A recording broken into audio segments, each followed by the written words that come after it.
Welcome back to Dharmavarapu సయ్యాట కార్యక్రమానికి పునః స్వాగతం. ఇప్పుడు మా చింతామణి అంత తేలికైన ప్రశ్న ఎట్లా వేస్తుంది సార్? ఇందాక నుంచి అసలు యాక్చువల్గా మీ కాంప్లిమెంట్ ఇద్దాం అనుకున్నాను సార్. మీ డ్రెస్ చాలా అదిరిపోయింది. దానికి ఆ టోపీ అసలు కాంప్లిమెంట్ చేస్తుంది, చాలా బాగుంది. కానీ నేను ఈ విషయంలో ఏ కాంప్లిమెంట్ అయినా తీసుకోగలను, కానీ తిరిగిచ్చేది ఏం లేదు. మళ్ళీ విజయలక్ష్మి అంతేనంటారా? Only one side. నా ప్రయత్నం వృధా అంటారు. వృధాయే. ఎంత కష్టమైనా చెప్పారు సార్, మీరు స్మార్ట్ గా ఉన్నారు. కార్యక్రమం అయిపోయిన తర్వాత ఎంత బాధ. కార్యక్రమంలో నేను ఎటువంటి క్లూ ఇవ్వగలిగేవాడిని కాదు. కుంభకర్ణుడి పేరుతో హోటల్ కలిగిన ఒక దేశం. హోటల్ కుంభకర్ణ ఇండియాలోనే ఉందా ఇంటి కొంపదేశి? ఉండొచ్చు. నేను అసమర్థుణ్ణి ఈ విషయంలో, మాత్రం అశక్తుండి. అంటే ఇండియాలో ఉండడానికి ఛాన్స్ ఉంది, బట్ మనం కొన్ని పేర్లు మాత్రమే మనకు ప్రచారంలో ఉంటాయి. దుర్యోధనుడు అనే పేరున్న వ్యక్తులు కూడా ఉన్నారు. కొన్ని పేర్లు మనం ఎక్కువగా పెట్టుకుంటుంటాం. మన పేర్లన్నీ మన పౌరాణికుల పేర్లే నిన్న మొన్నటి వరకు. లేకపోతే మన రాజులు అశోక్ అంటే మొన్న పరిపాలించిన రాజు, వెంకటేశ్వర్లు, శ్రీనివాసరావు, హనుమంతరావు, ఇవన్నీ మన సుబ్రహ్మణ్యం, ఎవరైనా మన రవి, సూర్యుడు, ఇట్లా ఉంటాయి ప్రతి పేరు. మీరు ఇండియా ఇవ్వకపోతే కొంచెం చెప్పగలిగేదాన్నేమో, బట్ ఇండియా ప్రతి పేరు ఉండడానికి ఛాన్స్ ఉంది కదా డెఫినెట్ గా. మన పురాణానికి సంబంధించిన ఒక వ్యక్తి కాబట్టి కుంభకర్ణుడు. But China, Russia ruled out అనుకోండి.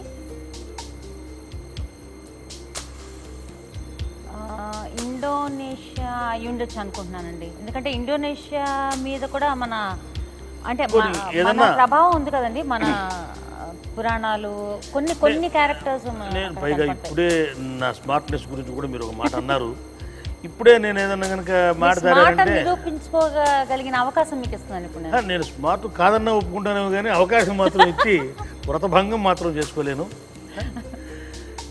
ఏదన్నా ప్రోగ్రామ్ అయిపోయిన తర్వాత ఎన్నేళ్ల నుంచి నాకు తెలుసు మీరు ఎంత మంచివారు. మనం కలిసి ఒక సినిమాలో కూడా యాక్ట్ చేసాం, కానీ నాకు కూడా చెప్పరనమాట, చెప్పలేకపోతున్నానే బాధ ఉంది. కానీ నేను కర్తవ్య బద్ధుణ్ణి కనుక.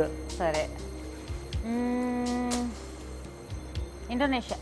ఇండోనేషియా అడగనా? అడిగండి. చింతామణి, విజయలక్ష్మి గారు కుంభకర్ణుడి పేరుతో హోటల్ కలిగిన దేశం ఏది అంటే బి ఇండోనేషియా అంటున్నారు. ఇది సరైన సమాధానమేనా? సరైన సమాధానం. ఇది సరైన సమాధానం. ఇండియాలో లేదు కాబట్టి, ఇండియాలో ఎక్కడా లేదనే విషయం మీకు ఉండొచ్చండి. ఉండొచ్చు కదా, కానీ అంటే నేను వైల్డ్ గెస్ చేశాను ఇండియాలో, అంటే ఇండియా ఎందుకు ఇచ్చారు అని. చైనా, రష్యా ఉండే అవకాశాలు లేవని మీకు మీరే అనుకున్నారు.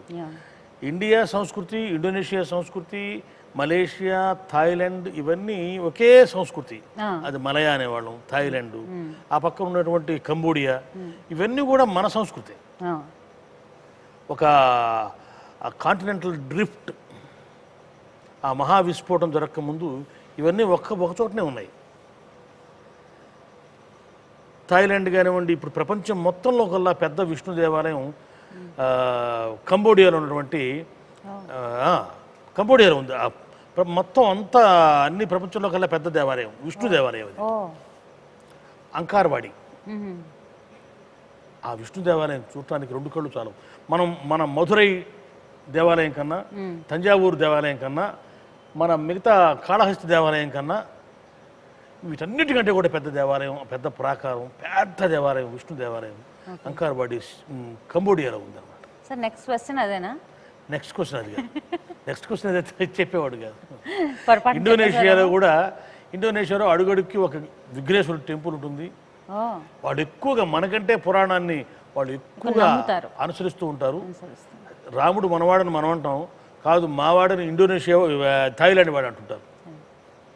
థాయిలాండ్లో ఉన్నటువంటి బ్యాంకాక్ నగరంలో ప్రధాన వ్యాపార కూడల్ని ఇందిరా స్క్వేర్ అంటారు. బ్యాంకాక్ అంతర్జాతీయ విమానాశ్రయం పేరు సువర్ణ భూమి. సువర్ణ భూమి అంటే మనం చాలా బాగుంది. ఎల్బీ నగర్ పక్కన ఉంది అనుకుంటాం. కాదు కాదు, బ్యాంకాక్ ఇంటర్నేషనల్ ఎయిర్పోర్ట్ పేరు సువర్ణ భూమి.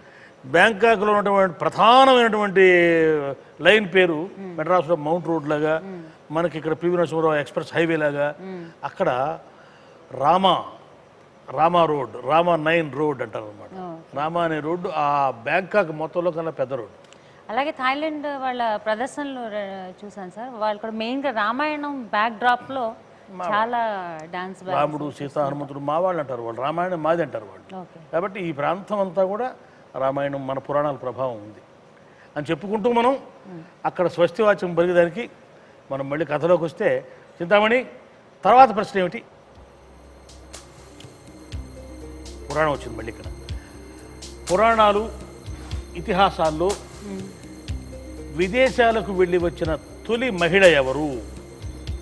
పురాణాల్లో కానీ ఇతిహాసాల్లో కానీ విదేశాలకు వెళ్ళి వచ్చిన తొలి మహిళ ఎవరు? A Anasuya, B Sita, C Draupadi, D Satyabhama. Vijayalakshmi గారు, ఈ ప్రశ్నకు సమాధానం ఆలోచించే లోపల మనం ధర్మవరపు సయాట్లో ఒక చిన్న విరామం తీసుకుందాం. ఇప్పుడు ఒక చిన్న విరామం.